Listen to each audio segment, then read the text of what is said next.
A tomar contacto con Uber Craconia. Uber Craconia es un reconocido periodista del norte de la provincia de Santa Fe, departamento general obligado, pero de todo el norte santafesino. Uno de los primeros que dio el puntapié inicial respecto al tema Vicentín. Cuando nadie hablaba de Vicentín, todos sabíamos que se caía, se estaban jugando y habían jugado 1.500 millones de dólares al exterior a paraísos fiscales. Su grabación tan recordada, su audio, digamos, su mensaje de voz oportunamente llegó al presidente inicialmente en los pocos días de haber asumido Alberto Fernández. Uber, como siempre decimos, muy buenos días, muy buenas tardes, muy buenas noches. Todos los días son iguales, y máxime con Vicentín. Convengamos a este respecto. ¿Cuál es el impacto que ha causado ahí en el Departamento General Obligado, en el norte de la provincia de Santa Fe, el procesamiento de los directivos de Vicentín y a la par de todo esto, el hipotético pedido de detención por parte del fiscal Miguel Moreno, fiscal de delitos económicos con asiento Rosario? ¿Qué tal, Uber? ¿Qué tal, Alberto? ¿Cómo te va? Buenas tardes, buenas noches, como decís vos. Buenos días. Cabe a quien lo vea en el momento que hay que verlo. Vos sabés que justamente por este tema, de que ha aparecido alguna información que la justicia argentina comienza a hacer los deberes, todo el mundo recordó ese audio del que vos haces mención y que ha recorrido el país. El impacto es difícil medirlo, pero todo me parece que resulta una suerte de sorpresa, al punto tal de que medio todos, por un carácter colectivo y acostumbrado y naturalizado, estas injusticias, nadie esperaba que la justicia, y hasta aún hoy la gente dice, no van a ir presos, y si van a ir presos van a ir 2 o 3 meses, porque la justicia argentina no se ha metido nunca con esta gente. A lo largo de la historia, yo no creo que haya antecedentes de una estafa como esta, de gente que haya hecho este tipo de cosas, que esté detrás de las rejas pagando con cárcel o con la ausencia de su libertad, este tipo de cuestiones. Básicamente porque a instancia de los procesos que se vienen llevando, y esto no es solamente un proceso argentino, se da también en el mundo. Las leyes siempre las hacen los muchachos que son bancados, las campañas, por esta misma gente. Después llegan a las cámaras y legislan. ¿Y legislan para quién? Digo, sutileza de por medio, complicidad periodística también. Terminan legislando y favoreciendo leyes que faciliten estas estafas. Con lo cual nos encontramos en la triste paradoja, la vergonzosa paradoja, de que las mayores estafas en el mundo y en Argentina han sido legales. Han sido legales porque las leyes permiten esta barbaridad. Conforme a esto, atento a una justicia que nunca hizo nada, que nunca se metió con esta gente, basta advertir y hacer un recorrido de cuál es la población carcelaria. El 90% son ladrones de gallinas, ladrones de garrafa y analfabetos funcionales, y hoy ladrones de celulares. Esta gente no forma parte del universo delincuencial de la Argentina. La sorpresa es esa más que el impacto. Estamos sorprendidos y hay gente que todavía no cree y está convencida de que esta gente no va a ir presa, no porque está en favor de Vicentín, sino porque su colectivo social, el país en el que vivimos, no nos garantiza absolutamente nada. Todo el mundo dice algo van a hacer, van a poner plata, va a haber algún corrupto, pero estos tipos los meten en cana, van presos y no va a pasar más de 3 meses que lo van a soltar.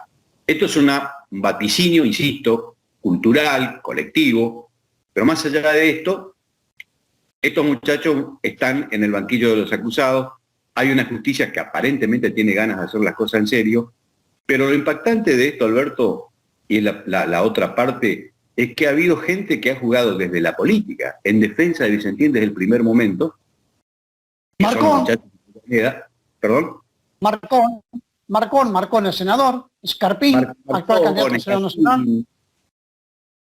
Hoy el candidato a senador nacional, el señor Escarpín, que ha cortado rutas para defender a los Vicentín, que ha dicho que después de aclarar la situación, no sé qué era lo que había que aclarar, íbamos a tener que salir a pedir disculpas para Vicentín.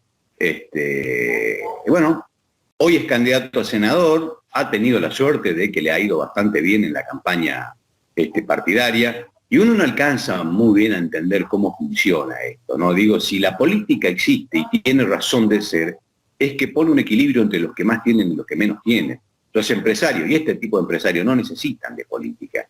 Ahora, cuando tienen el poder económico y al mismo tiempo son amigos de la política, y la política está al servicio de esta gente, estamos en serios problemas. Pero alguien me dirá, bueno, no funcionó este país de otra manera desde sus albores en 1810 a esta parte. Eso debe empezar a cambiar la historia, Alberto. Y esta situación no deja de incluirse dentro del marco de cómo evaluamos a los señores que se votan y a los señores que se van a poner en la banca para defender intereses de los pueblos y de las provincias. Acá queda más claro que nunca que si este señor llega a la banca nacional, me estoy refiriendo a Dionisio Escarpín, ni la provincia, ni el bienestar, ni la gente, ni los barrios, ni la salud, ni la educación, ni la obra pública le interesa. Hay un solo interés, que ya sabemos cuál es. Perfecto, te digo más. Llamativamente, hasta este momento que estamos editando esta nota, silencio del peronismo. No ha dicho absolutamente nada del peronismo. Silencio del peronismo. ¿Dónde están los candidatos del peronismo? ¿Dónde está el Partido Justicialista? ¿Dónde está Lewandowski? ¿Dónde está Sagnún? Para identificar los candidatos a senadores nacionales. Silencio total del peronismo, Uber.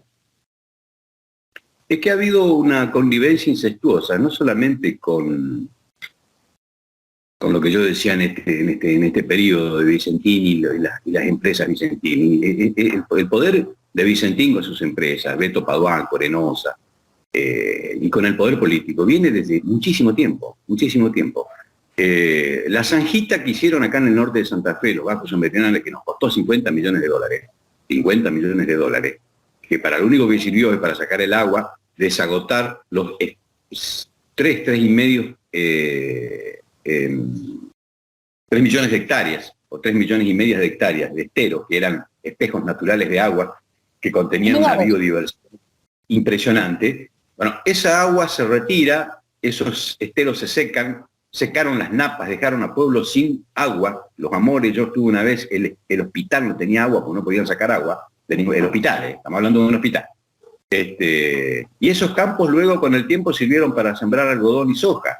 No son los morochos del norte los que reditúan de esas inversiones, Alberto. Esos campos eran dueños, ¿quiénes? Bueno, los mismos tipos que estaban en Corenose, que son los mismos que le han presentado la carpeta en aquel momento al reutemanismo y que no le ha temblado la mano para sacar 50 millones de dólares para hacerle la zanjita a los de Corenosa, al Beto Paduán y a toda esta gente. Esto viene pasando desde hace mucho tiempo en la provincia de Santa Fe. Entonces esa connivencia incestuosa viene desde mucho tiempo y atraviesa no solamente a quienes han estado en el poder en los últimos tiempos, sino de los que están en el poder desde el 83 esta parte. No han dejado de convivir, de conectarse, de cooptar gobiernos en la provincia de Santa Fe desde el 83 a esta parte. Entonces, siempre hay alguien que le dé un favor a esta gente, Alberto. Por eso el silencio, no solamente el peronismo, sino de gran parte del arco político. Perfecto, Uber. Ha sido muy claro tu panorama y tu pensamiento político. Esto es lo que queríamos escuchar de un hombre del norte, de un colega del norte, que fue el primero que advirtió de lo que se venía con Vicentín, cuando todos mirábamos para el costado. Alberto Fernández intentó inicialmente tomar la empresa, la compañía, sanearla, ponerla nuevamente en el mercado, y no lo dejaron. Ni desde la política partidaria ni la política institucional. Porque bueno, también es recordar, y para cerrar, que Daniel Costamaña, ministro de la Producción de la provincia de Santa Fe, declarado macrista, se ve que se confundió y se metió en otro gobierno que no corresponde a su partido, salió a defender los vicentinos. Abrazos, Uber, abrazo como siempre. Un abrazo y gracias por llamar y por darnos la oportunidad de decir nuestra verdad. Un abrazo grande. Vamos a hablar con el diputado provincial Luis Rubeo, que es el presidente de la Comisión de Seguimiento de Vicentín. Diputado, como siempre decimos nosotros, muy buenos días, muy buenas tardes, muy buenas noches, ¿sí? ¿Cuál es su opinión respecto de las medidas, la decisión que está tomando por estas horas el fiscal de delitos económicos del Ministerio Público de la Acusación respecto de Vicentín? De procesarlos, sospechados delincuentes, de estafas repetidas, ¿sí? Y a la par, hipotéticamente, pedir la precisión. ¿Cómo le va, diputado? ¿Cuál es su opinión en este respecto? ¿Qué tal, Alberto? ¿Cómo está usted? Bueno, mire, la imputación que está llevando adelante el fiscal Miguel Moreno hoy aquí en la ciudad de Rosario, con los delitos que usted mencionaba, que es estafa y defraudación, creo que tienen una innumerable cantidad de elementos que seguramente son los que el fiscal valoró para poder llevar adelante esta etapa imputativa. Nosotros venimos recopilando de la comisión muchísimos datos que vienen hablando de que ha habido falseamiento de datos, no porque lo decimos nosotros, yo siempre digo que el trabajo que hacemos de la comisión está absolutamente respaldado por la documentación que avala lo que decimos. O sea, que hay transferencias a cuentas de socios o accionistas de la empresa que se han llevado adelante por cuentas a paraísos fiscales, eso está demostrado a través de una auditoría del Banco de la Nación Argentina. Hay más de 1.200 transferencias. El veedor que llevó adelante el proceso de auditoría forense, el doctor Arelovich, en la entrevista que nosotros tuvimos con él, nos hablaba de una innumerable cantidad de falseamiento de datos con balances anteriores que habría realizado el grupo. Yo supongo que estos deben ser elementos que ha tenido en cuenta el fiscal para llevar adelante la etapa imputativa. Bien, y lo novedoso de todo esto que existe la posibilidad que queden presos. Y a la par de todo esto, ofrecen una fianza de 5 millones de dólares, ¿sí? Y quien ofrece una fianza sabe que hipotéticamente puede quedar preso, ¿eh? Es un hecho notable todo esto, ¿eh? Mire, es un hecho notable, sobre todo porque está demostrando de que, bueno, que la justicia viene actuando con absoluta firmeza, y sería importante que si hay elementos para que se pueda llevar adelante el auto del procesamiento, no se demore más, ¿no es cierto? Pero acá, Alberto, la situación es mucho más preocupante, porque la situación personal de los directivos, bueno, ellos tendrán que responder si cometieron ilícitos o no. Acá la situación más grave son los 3 puntos que nosotros destacamos como comisión, que siguen teniendo absoluta vigencia y que nosotros reivindicamos, que es la defensa de los puestos de trabajo, tratar de evitar la total extranjerización de la empresa, y lo que significa fundamentalmente a dónde fueron a parar los dineros del Banco de la Nación Argentina, los dineros públicos, que son más de 300 millones de dólares, pero hay que decirle de que la sindicatura del concurso ha dicho que el faltante en Vicentín son 1.500 millones de dólares. Y entonces, ¿y por qué digo que lo más preocupante es esto? Usted sabe, Alberto, que el 16 de diciembre vence el plazo de prórroga que el doctor Fabián Lorenzini le otorgó al actual directorio en el concurso para tratar de llegar a un acuerdo con los acreedores. Y si esto no llega a suceder, vamos a estar en el peor de los escenarios, ¿no es cierto? El peor de los escenarios es la quiebra, y usted sabe lo que significa eso. Bien. Y usted ha sido claro respecto a este tema, ¿sí? Ha sido bastante claro. Puede tener un feliz, muy poco feliz, ¿eh? Un final muy poco feliz, un final desagradable, digamos, porque una quiebra no cobra nadie, ¿eh? Ni siquiera los acreedores privilegiados. No, bueno, nosotros lo que tenemos y que hemos conversado con su señoría, con el doctor Lorenzini, en las entrevistas que hemos tenido en Reconquista, es ver la posibilidad, y creo que a partir de que si se decreta el proceso de quiebra, se pueda avanzar sobre todas las empresas del grupo. Porque una cosa es la quiebra de Vicentín Saic, que por el manejo que fue haciendo el directorio anterior, y que este directorio continúa, de haber seguido vaciando a Vicentín Saic de alguna manera, transfiriendo acciones a Vicentín Family Group de Uruguay, a Latam y a otra serie de empresas, la convirtieron en una empresa absolutamente débil, lo que significa que si se puede avanzar sobre el resto del grupo económico sería absolutamente importante, porque esto le daría más garantía a los trabajadores y a los acreedores la posibilidad de cobrar. Si no, vamos a terminar en un escenario que la empresa va a terminar absolutamente desguazada, con trabajadores en la calle, y que ese es un escenario que nadie quiere. Por eso nosotros, Alberto, seguimos insistiendo y se lo venimos planteando al gobierno nacional, al gobierno provincial y demás, que tiene que volver a haber un alto involucramiento de ellos, tiene que haber una fuerte convocatoria para que entre todos busquen un diseño de nueva administración, gobierno nacional, gobierno provincial, banca pública, banca privada, acreedores granarios, sector cooperativo, porque yo insisto, ¿quién le va a dar un peso a este actual directorio? Porque no es que lo decimos nosotros. Mire, a mí me quedó grabado una frase que nos dijo el fallecido Sergio Nardelli, la primera entrevista que tuvimos con el directorio a los inicios de la comisión, por allá por abril del año 2020, que cuando nos entrevistamos con él, ¿qué nos dijo Nardelli? Dijo, mire, para que Vicentín funcione hace falta 3 cosas. La primera, 300 millones de dólares. La segunda, refinanciamiento de la banca pública y privada para que podamos tener crédito y podamos obtener financiamiento para poder operar. Y la tercera, que él mismo decía que creía que era la más difícil, era recuperar confianza, porque ellos habían perdido confianza con los productores, a los cuales no le habían pagado. Y eso sigue teniendo absolutamente vigencia. Hoy Vicentín sigue necesitando las mismas 3 cosas. Por eso yo insisto, ¿quién le va a dar un peso al actual directorio? Diputado, atento a ese panorama que se presenta, ¿sí? Ustedes son uno de los pocos, quizá el único, en la provincia de Santa Fe ocupado y preocupado por el tema Vicentín. Llama mucho la atención la ausencia de gobierno provincial. Probablemente Alberto Fernández esté mucho más ocupado por otros temas en estos momentos que vive el país concretamente, pero no aparece ni el peronismo, institucionalmente hablando, no aparecen los candidatos, y esto déjenmelo decir a mí, ¿dónde está Sagnún? ¿Dónde está Lewandowski? ¿Dónde están el resto de los candidatos? Para respaldar el trabajo de ustedes y para vivir, digamos, de cerca lo que ustedes están señalando. Corremos el riesgo de que la empresa desaparezca.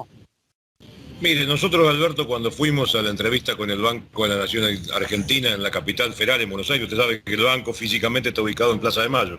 Así que aprovechamos para cruzar Plaza de Mayo y llevarle un pedido de audiencia al señor presidente porque queríamos hablar con él de esta situación, para decirle de que necesitamos que se vuelva a involucrar. Lo que sucede, y yo entiendo la posición del presidente Alberto Fernández, de que después del altísimo nivel de politización que tuvo cuando él llevó adelante el proceso de intervención, a consecuencia de una horrorosa y malísima comunicación llevada adelante por el gobierno nacional y acompañada por el gobierno de la provincia, significó que se retirara y entonces ahora no está participando de este tema.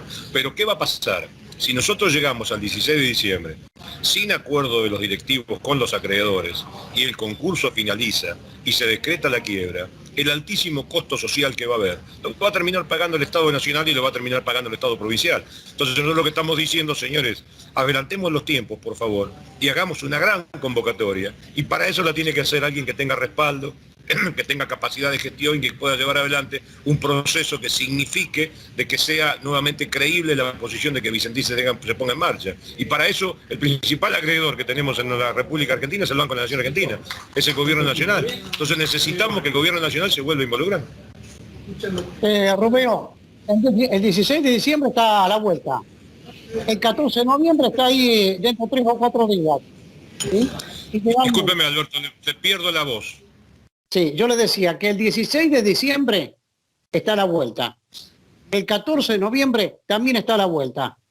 Y después del 14 de noviembre la historia institucional, la historia judicial puede ser una u otra. ¿Sí? Por eso el apuro de tomar una medida a nivel local y a nivel nacional. Mire, nosotros volvemos a insistir, pero creemos que acá hay que llevar acciones concurrentes. A mí me parece magnífico de que hoy toda la atención esté puesta sobre lo que va a suceder con la suerte de los directivos de Vicentín. Pero esa es una cuestión que hace a un caso de estricta justicia para saber qué pasó, si hubo malversación, si hubo defraudación, si hubo estafa por parte de los mismos, y tendrá que caer el peso de la ley sobre ellos. Pero acá el otro andarivel que nosotros tenemos que reivindicar y que tenemos que poner en valor y seguir insistiendo, Alberto, es el que yo le decía anteriormente, defender a los trabajadores, defender de que no perdamos una empresa importante en lo que significa la posibilidad de que logremos de que de alguna manera podamos tener una empresa testigo en el comercio internacional de granos. Y la otra cuestión, Alberto, es saber a dónde fue la plata. Son todas acciones que tienen que ser concurrentes y en eso esperemos de que volvamos a interiorizar al gobierno nacional, al gobierno provincial y que a partir de ellos se pueda hacer una amplia convocatoria. Perfecto, Romeo, le agradezco completamente. Un abrazo como siempre. Chau, chau. Gracias, Alberto. Y a veces la tecnología no soy muy amigo de ella, espero que haya salido bien. Suerte. No, salió todo bien, no hay ningún inconveniente. Por ahí las 4G pasan, las 4G pasan, no tenemos 4G. Chau, buenas adiós. Chao, Alberto, gracias por convocarme.